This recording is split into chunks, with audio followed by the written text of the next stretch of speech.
Hello guys! Abay, nakatikim na po ba kayo ng ginataang kalamyas? Well, sa mga hindi po nakakalam dyan, sa video pong ito makikita nyo po kung paano ito lutuin, kaya panoorin po natin. Huwag nyo pong kalilimutang i-like at subscribe ang video na ito. Atin nga po pala munang pipigain ang kalamyas upang mawala ang katas nito at upang hindi maasim. Titigisin po natin lahat isa-isa, tatanggalin ang katas nito.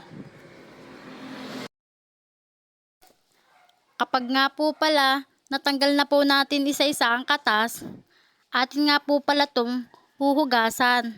Pagkatapos pong hugasan ay pipigain upang hindi maasim ang kalamyas. Pagkapiga nga po pala natin ay ilalagay na po agad natin sa isang lalagyan. Isa-isa po natin itong ilagay pagkatapos hugasan.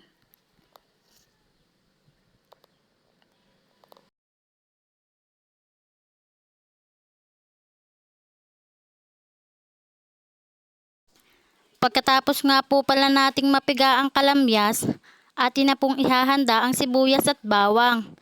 At atin na po itong gagayatin para panlahok sa ating ginataang kalamyas. Ang sunod po nating gagawin ay magtatapas po tayo ng nyog. Ari nga po pala ang nagtatapas. Alay mapapaanak na sa pagtatapas ng nyog.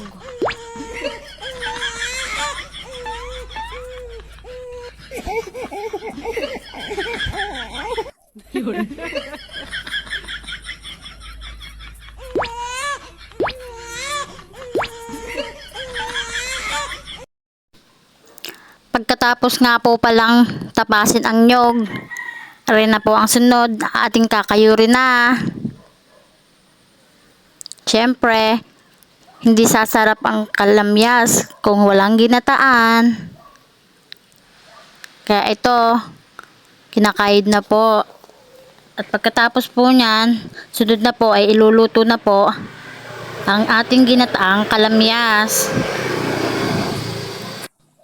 At ayan na po, luto na po ang ating ginataang kalamyas na napakasarap. Tikman po natin.